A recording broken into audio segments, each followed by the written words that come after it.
can't tell your spouse, I know I quit my Google VP job at $450 a year plus benefits to take this CEO job at $250 plus stock options, and we were going to get a liquidity event after 5 years. We're not on track for that. You can't tell your spouse that because you're absent at home more than you're used to. So it's really hard. So they're isolated because they have no one to talk to. Meanwhile, they're running someone else's playbook. So they're saying, oh, here's what Bezos did at Amazon. That's great. You can copy that. But Bezos invented it, and it's innate to him, and he's perfected it over 25 years. You're going to do a bad version of it that may not really fit.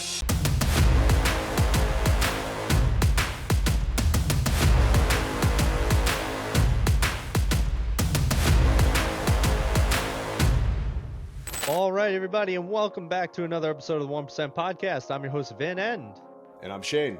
And today we're joined by my man, John Hittler. Welcome to the show. Thank you. Glad to be here. Of course. Well, dude, you got connected to us through our friend Jen, who we had on a previous episode of the podcast. She's a rock star, a super connector, and you are an extraordinary man, not just because of your last name, but because of what you do. So without further ado, John, why don't you tell our listeners what you're up to, what you're excited about, and what you're working on? Sure. The short version is I've started 9 companies in my career. Some bootstrapped, some raised capital, a couple of nice exits. The only business I'm in now is CEO coaching, and I work with CEOs who want to double. And so it's for fast growth CEOs. I partner with them to move from whatever growth rate they're at to, we tend to move them twice as fast, and they end up doing less work. So that's what I do on a daily basis, and I absolutely love it. How do you? Yeah, go ahead, Shane. So throughout this podcast and me having this company of 500 plus virtual assistants over the past 6 years, I've heard it all with business coaches, executive coaches, EOS model coaches, and very few of them are good. I'm curious, what's your sauce? Can you share any secrets on what you actually do? And most importantly, are you a catch-all? Are you industry specific? Are you niche down? What's the best type of consumer customer for you? Oh, it's a great question, because you're right. Maybe like any industry, I think it's a 90-10 rule. 90% of the coaches they're just not worth the money. It's not that they're bad people or bad coaches, but Amen. Why pay $1 to get $1? And then 10% are exponential. Our secret sauce is pretty simple. We assume that the CEO, if they've got a board and funders, they are lonely. And they're lonely because you can't go to the board and say, look, you want to stay at 100 this year. If we're lucky, we'll hit 80. You can't tell the board that because they can fire you. You can't tell your team, Vin, Shane, I know you've been waiting on the 3 new key hires. They're not going to be here, but we still need you to hit your product release. So you can't tell them that because they'll quit. So you have to sit with that. You can't tell your spouse, I know I quit my Google VP job at $450 a year plus benefits to take this CEO job at $250 plus stock options, and we were going to get a liquidity event after 5 years. We're not on track for that. You can't tell your spouse that because you're absent at home more than you're used to. So it's really hard. So they're isolated because they have no one to talk to. Meanwhile, they're running someone else's playbook. So they're saying, oh, here's what Bezos did at Amazon. That's great. You can copy that. But Bezos invented it, and it's innate to him, and he's perfected it over 25 years. You're going to do a bad version of it that may not really fit. And here's the big key for us. We created a trademarked process called Genius Talent. It's a Genius Talent Discovery, we call it. The theory is in your DNA, you have one talent at a genius level. Now, if I handed you $1 million cash in a suitcase and said, just tell me what it is and you get the $1 million, I've never found anybody that can tell me what it is. They go, well, I think it has to do with this, but it's kind of a shot in the dark. We've specifically pinpoint and then say, what if we built your company around you being a CEO using your innate genius talent? And that's how we do it. So their day gets easier They become much more effective. They start sleeping better. They don't wake up at 2 a.m.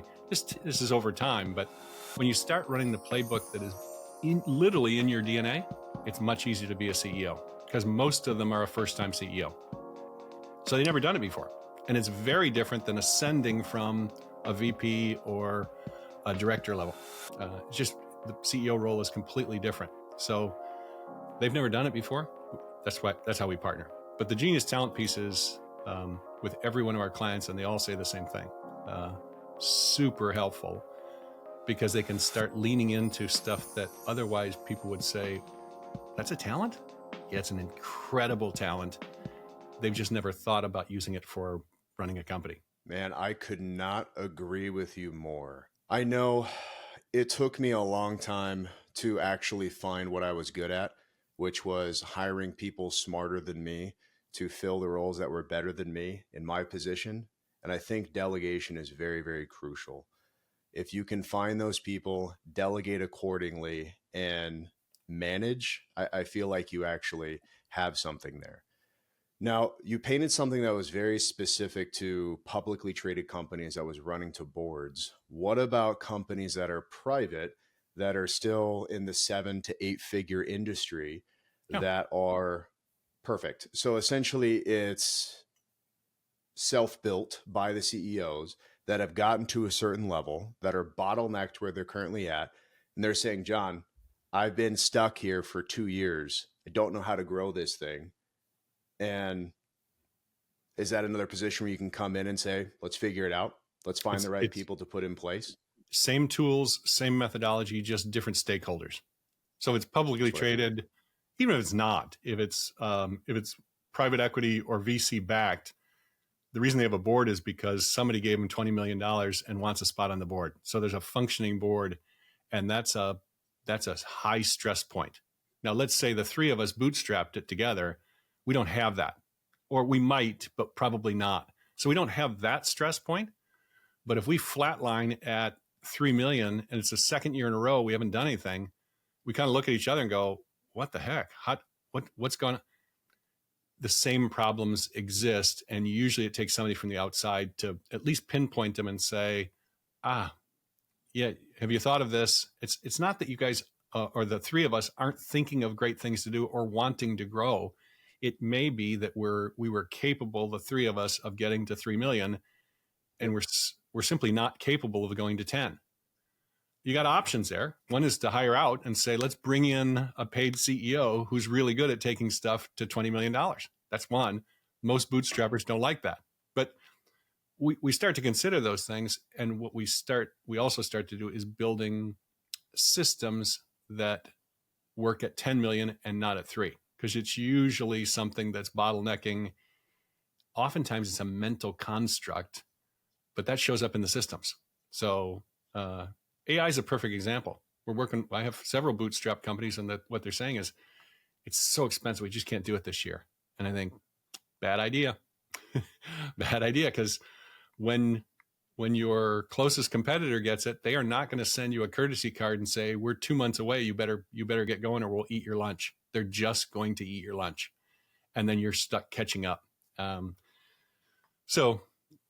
the tools and the methodology is the same. The theory being a company stalls in growth because the CEO or the leadership group stalls in their capacity to grow themselves. And it doesn't mean we're bad people. We just don't know how to run a company bigger than or more revenue than we have. Fine, we have to start there, not with a corporate strategy. That right there is the golden ticket right there.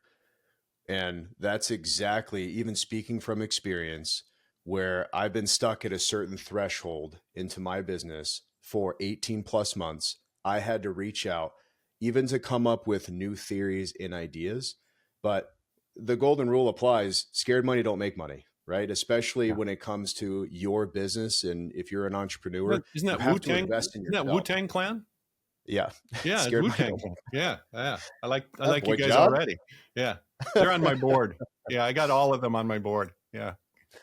But I love that. And I think that's the prime reason right there. If you're stuck and you're in a place that you don't know how to get out of, You talk to people that have been in that situation that knows how to get out of it. That's your solution. Yeah. And whether that comes with processes and procedures or hiring new people or testing out new marketing tools, it's still the same outcome. You're trying something new from a person that's actually been out of this struggle, that's gotten further than where you are today. And that right there is a good coach. That right there is a good methodology. And the alternative, I go back to isolation. The alternative is to hide, to say, well, we got this thing, they're 3 million. Gosh, we don't want to tell anybody we've been at 3 million for 2 years. They'll think we're idiots or we failed. So what you see in companies like this, and this is how we know they're hiding, is they talk about how they got here instead of where they're going, because they're embarrassed to talk about the last 2 years and say, it took us 3 years to go from 0 to 3 million. And then we flatlined and we don't know why. There's no shame in that. It's, but what you'll hear their narrative is about, then they start saying, well, we got to share our story more with people. Then they're going to resonate. No, they're not. They could care less about your story, and they could care less that you flatlined at 3 million. It's how do you go from 3 to 10? That's the interesting part for everyone. But if you're isolating and or hiding out, you don't ask for help. You avoid help like the plague, because they might actually say, gee, they flatlined. Who cares that you flatlined? That's just part of the story. And you go up to 3 million, then flatline a little bit, and then you go to 10. That'll be your story. But if you isolate and avoid, you'll stay at 3 million, and then you'll eventually atrophy. I think this is more of a question even for Vin too, and for yourself. Why do you think that is? Why do you think people tuck tail? Like, I'll even use previous business partners as far as this experience here, because this is definitely a mindset shift here. I know people with extravagant work ethics that came from nothing and they went all in. They left their corporate world behind, jumped both feet in, amazing work ethic, 40, 80 hours a week, and they built it to, let's say, $3 million on a yearly basis. Right. And now they're so internal that they're like, I have to figure it out. I'm alone. This is my business. It's all on me. Why? Why do you think they're stuck? Why do you think they can't reach out for help? What is that mindset shift, right? Because as we know, you don't have to know everything. That's not here. You're not in at this alone. But why? What's that little thing in their brain that says, I need to be in this and I need to get back to 80 hours a week and I need to figure it out all on myself? Yeah, my suspicion is it's simply human beings are egocentric. We focus on ourselves. We're not looking at the outside. Look at it like a sports team. If you're a superstar and you're an all-star, and you say, but we're not getting past the first round of the playoffs, so we're gonna bring in a secondary player that'll make Shane better. Oh, we were able to sign Vin. Well, now you're gonna have to share the spotlight.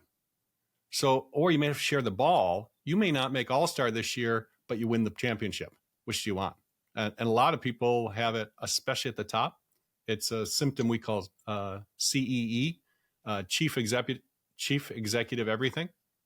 They have to have their hand in everything because that's the way it started, and they never get out of it. Because at the beginning, you have to be CEE because it's only you, or it's you and a handful of people. You're doing marketing. You're talking to customers, you're helping with the product, you're doing it. But at some point, that's really hard to say, oh, wait a minute, I'm going to hand this off to somebody who might not even be as talented as I am at that. But now I free up my time to do something else, and they specialize. It'll get done better. Really hard to do that for human beings because it's hard to see. It's hard to see that I'm the block and I've got to let go a little or share a little for this thing to grow. Very, very tricky to see because it's not obvious. CEE, yeah. I like that. Yeah, CEE is the symptom, and we see it a lot. I would also add to that point for you, Shane, where you're saying, like what is it? So John hit a great point on there. And the other thing that I think is missed by a lot of people is most high performers and most entrepreneurs are usually operating out of a space where they're not enough. Like that's a a very bar none fact for most high performing successful people is they have this ideology of like, I'm not good enough, or I came from poverty and I don't want to go back there. And I think some of the time, in addition to, not being able to hand things off and not trusting people, they're coming from the space of, I don't want to go back to being broke ever again. I don't want to ever be back in this place of poverty. I've seen people who have more money than they know what to do with still work 80 to 90 hours a week. And they have 2 young kids at home. And I'm like, why do you work so much? And like, I don't know, I just can't turn it off. And it's like, well, yeah, because you're afraid of being broke and you don't want your family to go through what you went through. But that is such a deep subconscious that a lot of people really struggle to realize that. And so John's spot on when he says we're doing things that we see value in.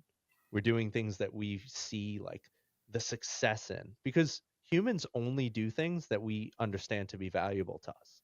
So if you understand I did everything so that I could come out of poverty, you'll keep doing everything until you transition in your mind that you're safe, you're not broke, you don't need to work this hard. And that's a transition in itself. And then the other part is developing the trust, knowing that your company won't fall apart if you don't do everything. And so there's so many different dynamics. That's why I love that question in these conversations.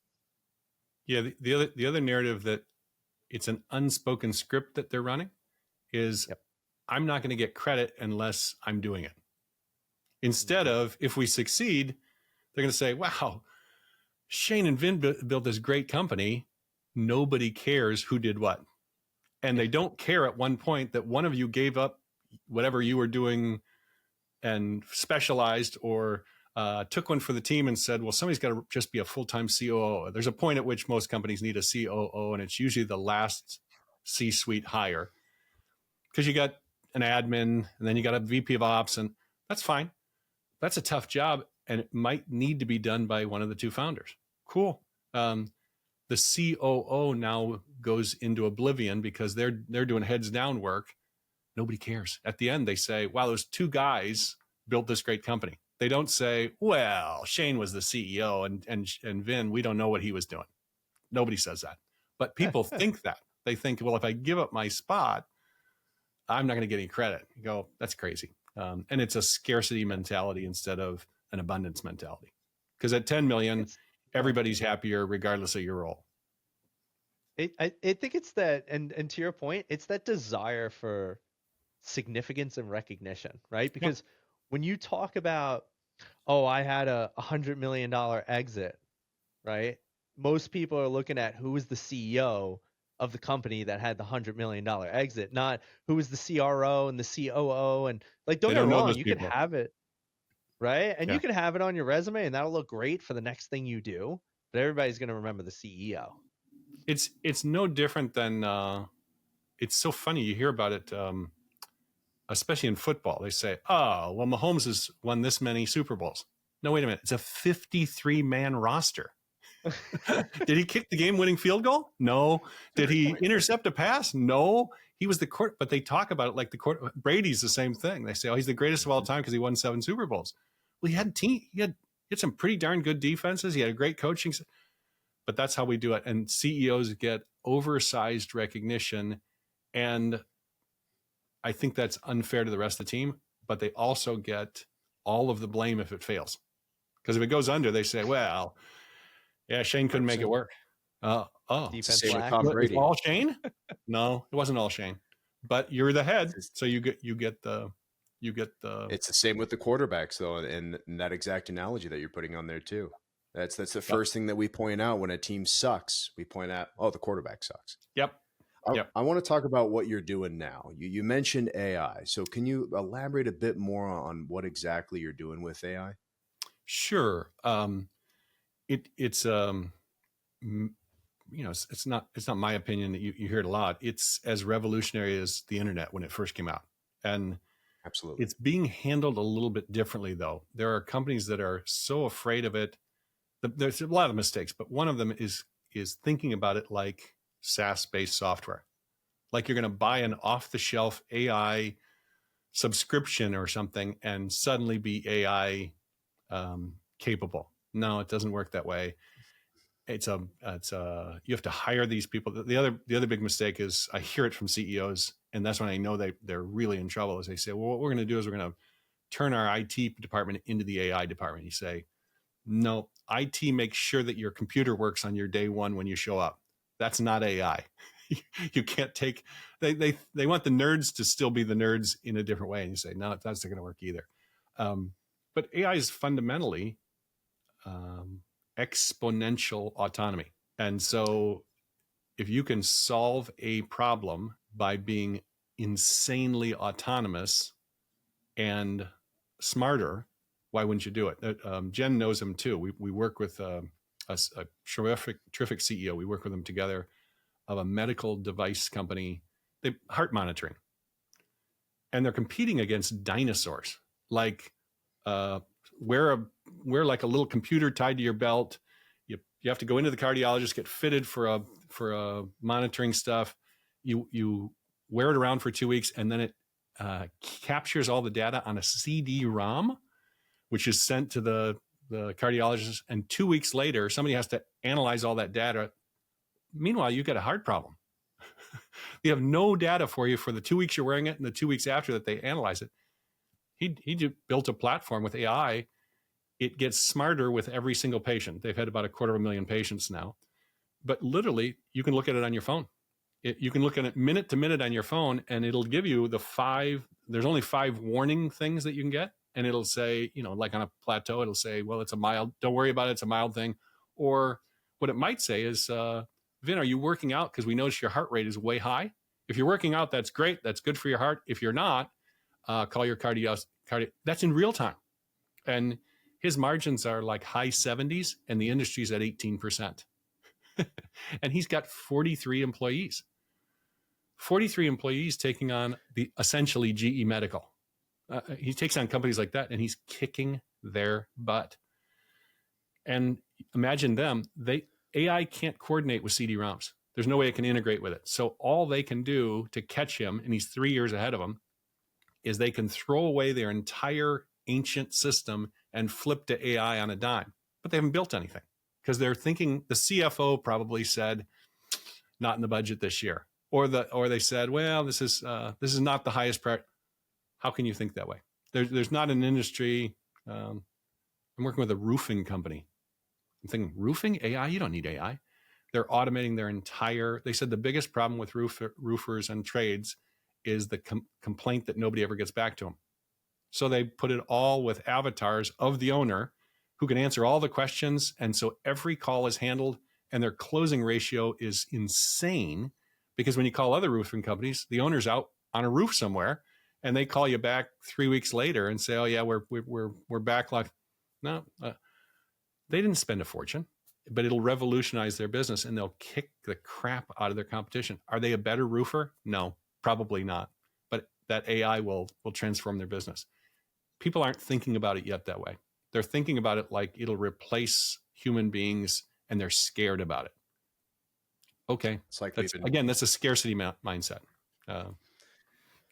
It's like we've been talking and haven't been talking for the last 2 years, John, which is great and really refreshing here. As I have 2 family members that have I forget what they're called, the heart monitors, the little pumps in there too. Pacemakers. Yeah. I'm curious if they work with that, but I want to ask that on a private basis there. AI, how I describe it now, since I've been working with AI for about 16 months now, is the shiny object syndrome. As when I started my virtual assistant company 6 years ago, it was the normal, right? It was normalcy that every single company and person adapted to because they knew about virtual assistants. Where virtual assistants 30 years ago is when it first started with big conglomerates like Verizon Wireless cutting their entire customer service department in the United States to go over to India, to go over to the Philippines. Yes. AI is exactly like that. It's nervous. The people who are impulsive, the business owners who want to try something, that have that shiny object system, that want to adopt and adapt something into their business, those are the people that are going to succeed. Regardless if it works or not, they're going to learn from failure what they've tried, what works, what doesn't work. And they're going to have a new mindset of, okay, this is what I tried. I really like this aspect of this. We need to start incorporating some of this into our business. So it's really refreshing to actually hear that, even for the blue collar industry, as that's really what we're working on, right? Is mass prospecting and literally making front end prospecting teams and sales reps almost obsolete, which is Well, pretty crazy. Even where AI is at right now, at March 19th, 2025, where it's at now can literally replace hundreds of employees with a few AI agents because they don't make human error. It's just a couple of clicks of a button. It can do mass calling. All the actual recordings and transcripts are there and provided. It's surreal. We're not even talking about the actual AI stuff that, as far as pacemakers and actual, technology that's being created with that. That's on a whole other platform. I think that's really what people are, comparing it with, though, is robots. Is they're seeing these commercials that are starting to come out with Elon Musk and Tesla, and they're like, okay, what's going on? well, you mentioned Verizon and AT&T offshoring all their customer service to the Philippines. Is there anybody on the planet who's ever called their 800 number that likes talking to the live customers? AI would be a dramatic improvement because Amen. it can handle and it'll learn from every call. So it'll get smarter and it smarter sounds and like us. smarter. Yeah. So you're on hold for 45 minutes with somebody, well, not on hold but you're on a call with somebody for 45 minutes. And afterwards they couldn't solve your problem because they don't have any authority to solve anything. And you just go, why do I pay these guys? But AI will sort all that out. It is scary for people. That's all it is. I get it. It's exciting for the people that are engaging in it, and it scares the crap out of the people that aren't there yet. Yeah. Amen. I got some people I know that say by the time my daughter is in her 20s, she most likely won't have to have a job. And it's funny because she's only 3 right now. So, I mean, if AI advances that fast, we're going to have to see a massive, massive societal shift, which I think that's probably what scares people, right? I don't know if you guys are up to date on this. There was a contract in New York for longshoremen, and they wanted, not only did they want more money, they wanted it that there would be no AI integrations. That was the big negotiation. No AI. They're scared to death of it. Yeah. Yeah, no AI in longshoremanship. Crazy Well, stuff. here's so maybe I'm going to Hollywood models. You can't bribe longshoremen that are AI. There's a lot of riffraff that happens on ports and a lot of crime that happens on ports. AI doesn't have that if it's all automated. Now, I'm not saying it should all be automated, but it cleans up a lot of problems. Imagine the guys that are really in power and really making the money. All that riffraff and all that graft goes away. That's good for everybody except the guys on the take. We also want to bring up the major conglomerates of Google and how much adoption that they're taking into AI and AI companies and robotics that are, it is going to be revolutionary. I think the main question, at least for now in 2025, is how can we utilize AI to make us better? I think creativity, intuition, entrepreneurship is not going to go away as far as humans are concerned. And that's something that we need to train our children. But AI is here. It's not going anywhere. Yeah. I personally think that it is going to take a lot of jobs away in the future. It's already taking jobs away now, as I just talked about, and it's going to continue to happen. But there's a lot of different ways as society and humans can actually go with that. But I think for us, for entrepreneurs, for people trying to help other people, we have to look at it from a bigger perspective, and we can't be afraid of it. Otherwise, we're going to be like the 99%. We're going to be cut out. Yeah. It's pretty interesting. There's a new feature on Instagram that you can create your own AI bot. And I made one. Man, I spent maybe not too long, right? About 2 hours, give or take some change, creating this bot, teaching it how it needs to speak to people, how it needs to talk. It's a mental performance coaching bot. And I had some really in-depth conversations with it. And I was throwing it curveballs of things that I might encounter. And man, did I make this thing good. I think I could probably get myself out of a coaching job. And the only reason people would still work with me is if they wanted to have face-to-face interaction, because this bot's pretty damn good. And I only needed 2 hours to come up with the parameters, the guidelines, how to train it, how to teach it. It's fascinating stuff. So, I mean, even that, like, John, how do you see, I'd be curious to ask you this because you're also a coach. How do you see our industry being transformed through the use of AI? It's a great question because you could. My wife's a physician. I've asked her what is she worried about. In her case, she said she thinks all the diagnosis, like the initial visits, will all be AI, because the purpose of the first visit anyhow is to get you to the right person. It could be that first person, but oftentimes it's referred to a specialist. AI would be way more efficient, and there's nobody taking those doctor roles because you can't afford to go to med school, borrow the money, and then be a family physician. So it's perfect place for it. I think coaching in this, it will be the same thing. What'll happen is it'll be super effective for most of coaching. So let's say you've got 12 directors and you want to, I get proposals for this all the time. We want to do a leadership development program. What they're really saying is we want to figure out which of the 12 we should bump up in 2 years to the next level. We can't raise all 12 of them, but who are the 2 that we can do? So they want a controlled study. They want them all to, be on the same platform, and then they'll figure out who rises to the top. That's cool. I think AI is perfect for that. To the extent that, like you say, they want the human relationship and or the connections, I suspect that the further up the food chain you go, like a CEO will still pay for it because there's value in the relationship. But it'll allow more people to get coaching if AI takes over. You'd actually put in a leadership development program for 12 people, because once the AI can do it, there's essentially no cost to it. There's a little bit of application cost, but not much, because you don't have to deal with the people. We'll see. I don't worry about those things. I'm pretty agile. So if I'm eliminated, that's for the better of my client base. Fine with that. I'll go do something else. The bottom of the line, it's about money and normalcy and adaptation. I want to make that reference again with virtual assistants, especially when COVID hit. It changed the world overnight. My business boomed, profited so much because people were no longer looking at in-house employees because they had to, especially for a few months, 3 to 6 months. So they had to go the virtual route. They got comfortable with it. They saw that it was cheaper. They saw that the quality was just as good as their in-house employees, that they had no liability.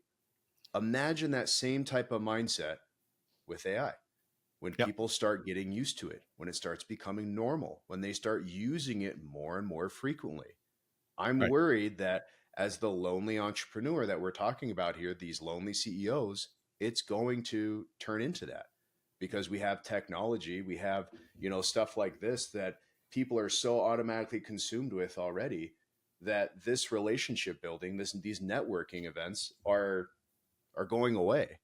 To be honest, I think therapy is going to stay in business because we don't know how to interact with humans anymore.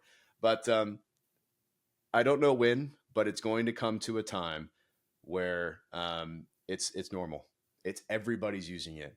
Instagram created that bot for somebody who knows very little about AI, that you were able to replace yourself in 2 hours, compared to my AI developers that I've hired that have been working on this for 5-10 years for AI. You built that in 2 hours and you admitted that it can replace yourself. Imagine what my guy can do. Now imagine that's you. You're a normal person with AI. Anyways, it's March 19th, 2025. I just want to point that out one more time. It's evolved so much in 12 months. Imagine the next 12 months, especially with Trump in office, who is highly in favor of Elon Musk and AI, which is great for our economy. But I'm just telling you, saddle up. my suspicion as well is that only the early adopters have shifted so far. We're not yet to the second 100%. Wave. And if you look at it on a bell curve, it's the far left edge, the early adopters. Now we'll move into the bell part of it. And that's when it's going to be a race, I think, to the bottom, because a lot of them are going to be too late. They're not too late yet, but the next year we're going to get 4 times as many people doing it as has done it up until now in the last 3 or 4 years, because it was just the early people, and now it's not an option anymore. I talk with boards every day. The problem with the boards is they're not AI capable or conversant, so they don't know what they're talking about either, and they're scared to death. And so they look at it like a cost that you can ramp up for. You can't. It's the cost, the risk you're playing with is the future of your business, because in 18 months you could be out of business. This CEO we work with that does the heart rate monitoring, they're on their 3rd iteration. He said the first one literally didn't work. They spent a year building it, and the mistake they made, because they couldn't test it on humans, they weren't allowed to per FDA. They built a model untested for a year, and then when they tested it, it said it really doesn't do what we want it to do. So they wasted a year. Well, they learned a lot. So the second one worked great and got their margins, like quadrupled the margins. The third one they released about 2 weeks ago, and he said, we're building version number 4.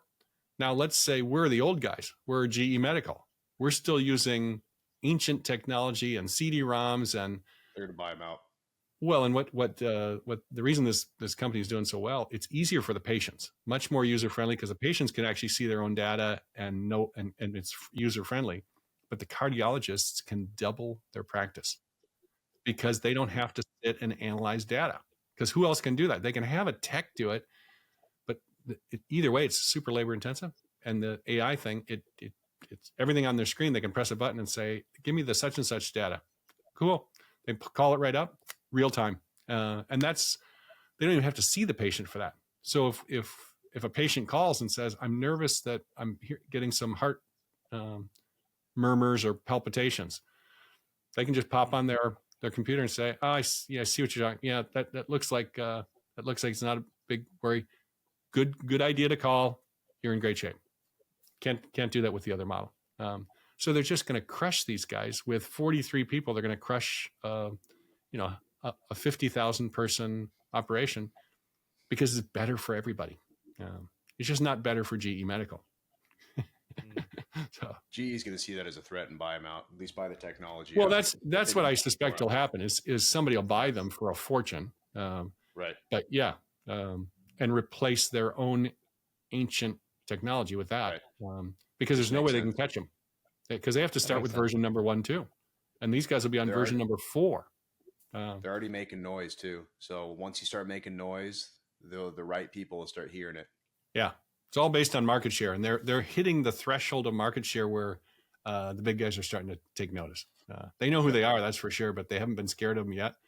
But they tripled the market share that they had from last year. They're going to start to be noticed, and that's good for them. They're making noise. Yeah, I love that. Yeah. All right. Well, this has been a very, I guess, AI-driven, insightful conversation, which apparently the listeners love. So hopefully you guys ate up this episode. Now, John, we're coming close to the end here. So as much as I think we can keep on talking about all this AI innovation and the importance of it, and my really cool AI bot that I'm very proud of. We got a few more questions for you before we end off. We got 3 to be exact. So one of them would be this.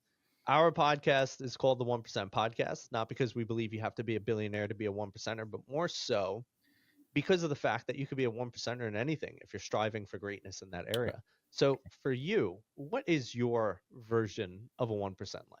Yeah, 1% life to me means I have options at any point. And that's a level of income so that I can say, oh, I can go on vacation where I want to, but it's also a level of responsibility where I say, I've got responsibilities I have to take care of, but I've got options with that. A lot of people don't have options. And for me, that's a pretty tough life. So I like the idea of having choices or options. And if you ask a lot of people, they feel stuck. And so 1% life for me is, I'm free. It looks like freedom to people. But it's for me, it's optionality. Love it. That's well said. That's the way it should be. That's the most important thing in life is time. You get to choose how you want to spend it. Very well Right. said. Right. Perfect. Yeah. Well, we have like John. in our family, we actually have my wife and I. We're second marriage, and so we've got adult kids, and some of them have been really opposed to us being together. And my siblings and whatnot, they're not super enthusiastic about the choices we make. Fine with me.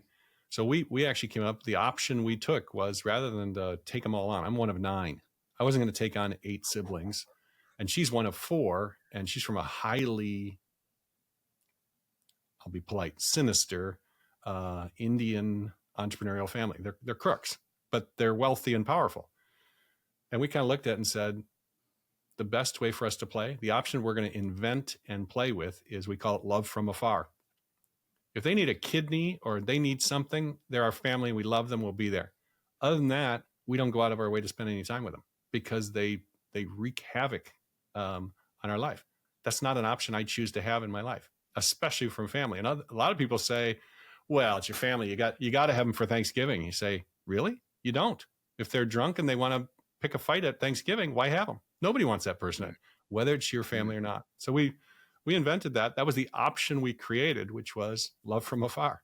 And it's worked great for us. I mean, we'd prefer that we're connected and spending time with them, right, but we're not willing to compromise our safety or happiness to put up with their shenanigans. We're just not willing to do it. Yeah. And people go, that seems kind of extreme. No, it's actually, and I don't hear from my family. I don't think they miss it at all. And I sure don't. It doesn't mean I hate them. It's just, yeah, they're trapped by their family. They say, I don't want to be trapped by my family. Yeah. That's where I was going to go with it. Yeah. Love it. So it's a great point, man. Family, you probably heard the saying, right? That blood is thicker than water. And people like to use that to often try to guilt people into keeping a relationship with their family. But what they don't know is that's actually only half the saying. The actual saying is the blood of the covenant is thicker than the waters of the womb. And that right there tells you that you're actually able to make a pact outside of your familiar circle. And that pact, the people you choose, builds a deeper, or you could build a deeper relationship with the people that you create a pact with than the people that you were just born into, those waters of the womb.